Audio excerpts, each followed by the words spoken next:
Chemistry class 10 बाब पहिरियों सबक 7 हिस्सो ॿियो मुस्तक़िल तवाज़ुन जी अहमियत इंपॉर्टेंस ऑफ इक्विलिब्रियम कांस्टेंट आउं आहियां केमिस्ट्री उस्ताद नजदुल्ला चन्ना आवांगे सिंध ऑनलाइन स्कूल में भली car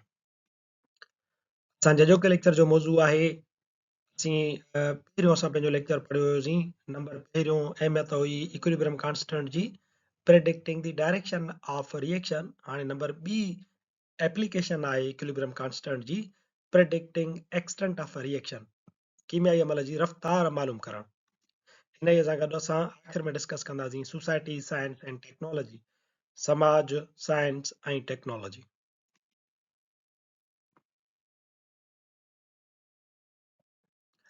number second predicting extent of reaction कीमियाई अमल जी रफ़्तार मालूम करणु numerical value of the equilibrium constant predict the extent of reaction equilibrium constant यानी कीमियाई जेको मुस्तक़िल तवाज़ुन आहे उन जो अददी मुल्ह असांखे कीमियाई अमल जी रफ़्तार ॿुधाइण में मदद कंदो आहे It indicates to which extent reactants are converted to products. इहो वैल्यू असांखे इहो ॿुधाईंदो आहे त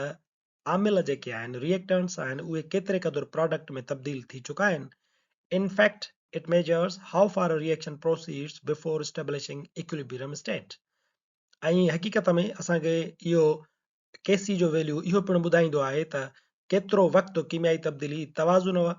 वारी हालत हासिल करण ताईं लॻाईंदी असांखे टिनि क़िस्मनि जा कीमियाई जेको असांजो मुस्तक़िल तवाज़ुन आहे उन जा टिनि क़िस्मनि जा असांखे वैल्यूज़ मिलंदा हिकिड़ो मिलंदो लार्ज न्यूमेरिकल वैल्यू ऑफ केसी मुस्तक़िल तवाज़ुन जो वॾो वैल्यू ऐं ॿियो असांखे इक्विलिब्रियम कांस्टेंट जो स्मॉल न्यूमेरिकल वैल्यू मिलंदो ऐं नंबर टियों आहे असां वटि वरी मुस्तक़िल तवाज़ुन जो वैल्यू न वॾो हुजे ऐं न ई वरी उहो नंढो हुजे हाणे इहे टे असांखे मुस्तक़िल तवाज़ुन जा वैल्यूज़ मिलंदा इहे टे जेके आहिनि असांखे मुख़्तलिफ़ क़िस्मनि जूं इंडिकेशन्स ॿुधाईंदा उन्हनि इंडिकेशन्स खे ॾिसी करे असां कंहिं बि कीमियाई अमल जी रफ़्तार ॿुधाए सघूं था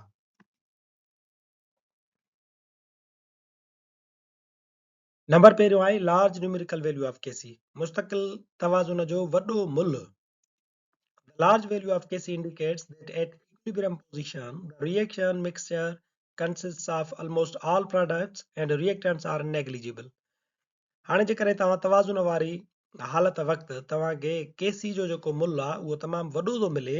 त हिन जो मतिलबु इहो आहे त तव्हांजे रिएक्शन मिक्सचर में प्रोडक्ट्स जो मक़दारु तमामु घणो मौजूदु आहे ऐं जेके रिएक्टेंट्स आहिनि उन्हनि जो मक़दारु तमामु थोरो आहे the reaction has almost gone to completion ऐं असांजो जेको कीमियाई अमल आहे उहो हाणे मुकमल थियण जे तमामु वेझो आहे मिसाल जे तौर ते असां हिकिड़ो कीमियाई अमल खणूं था ॿ मोल कार्बन मोनोऑक्साइड गैस जा रिएक्शन कनि था मालिक्यूलर ऑक्सीजन जे हिकिड़े मोल सां त ठहे थो कार्बन डाइऑक्साइड जो 2 मोल्स ऐं इन कीमियाई अमल जो केसी आहे यानी मुस्तक़िल तवाज़ुन आहे 2.2 ज़रबियान 10 रेज़ पावर 22 हाणे हिते तव्हां ॾिसो त जेको असां वटि 10 रेज़ पावर 22 आहे उहो तमामु वॾो वैल्यू आहे केसीअ जो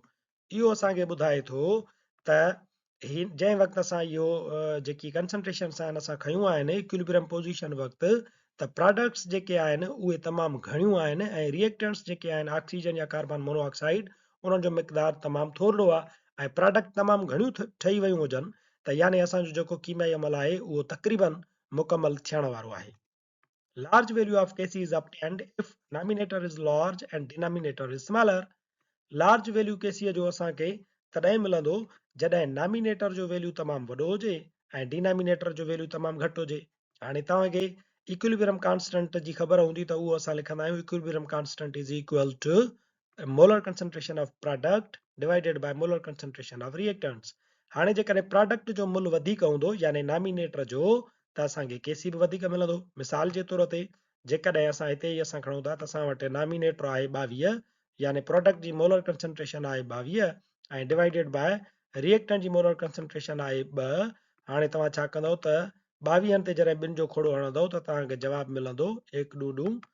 11 ॾूं 22 तंहिंजे करे हाणे असांखे ॾिसो त हिते नॉमिनेटर जो वॾो आहे त केसी जो असांखे मुल्ह पिणु वॾो मिलियो ऐं जॾहिं केसी जो मुल्ह वधीक थो मिले त उनजो मतिलबु इहो आहे त प्रोडक्ट जो मक़दारु इक्विलिब्रियम पोज़ीशन वक़्तु तमामु घणो आहे when 10 has power n plus that's a large value of Kc जॾहिं 10 जे मथां जेको रेज़ पावर आहे उहो प्लस में लिखियल हुजे, वाधू में लिखियल हुजे, त उनखे असां केसीअ जो वॾो वैल्यू वठंदा आहियूं।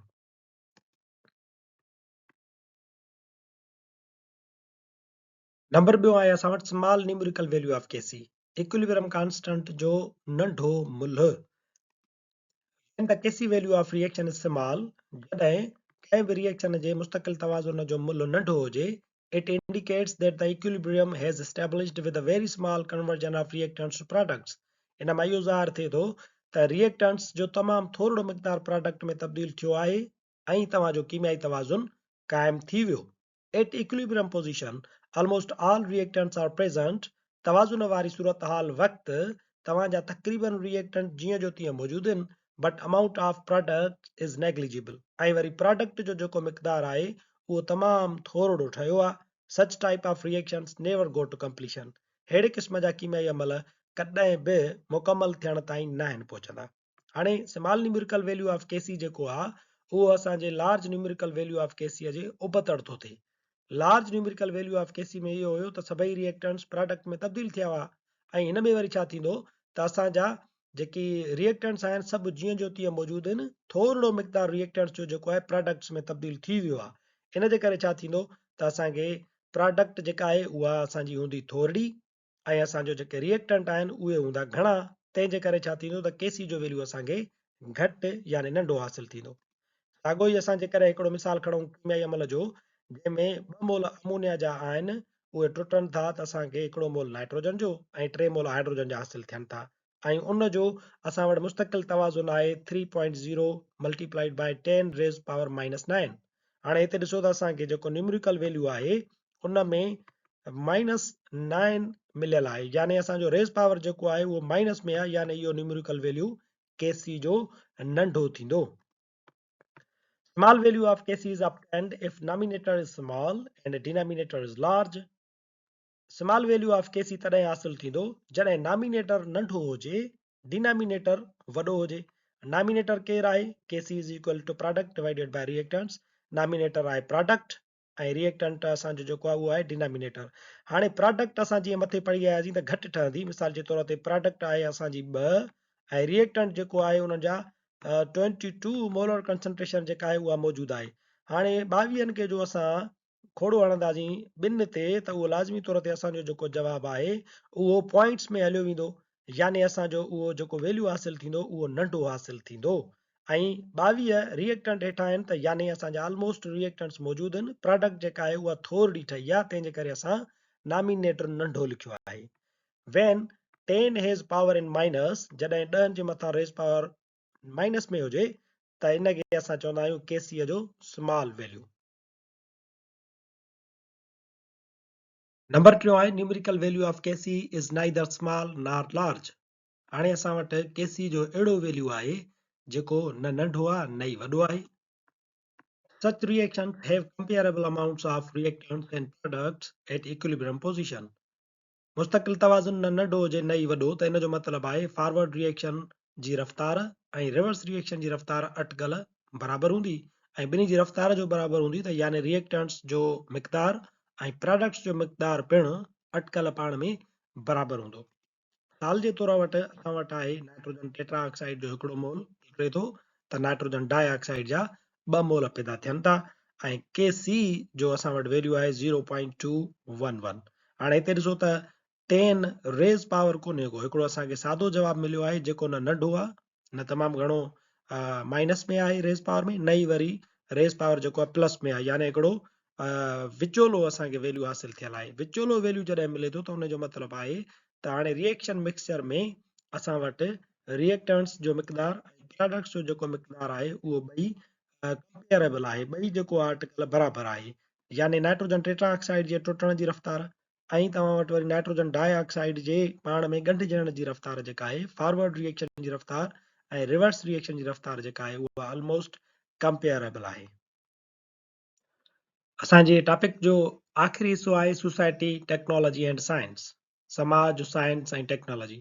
The atmosphere is composed of nitrogen, oxygen, carbon dioxide, methane, nitrous oxide and ozone. इहो तव्हांखे मालूम आहे त असांजी फिज़ा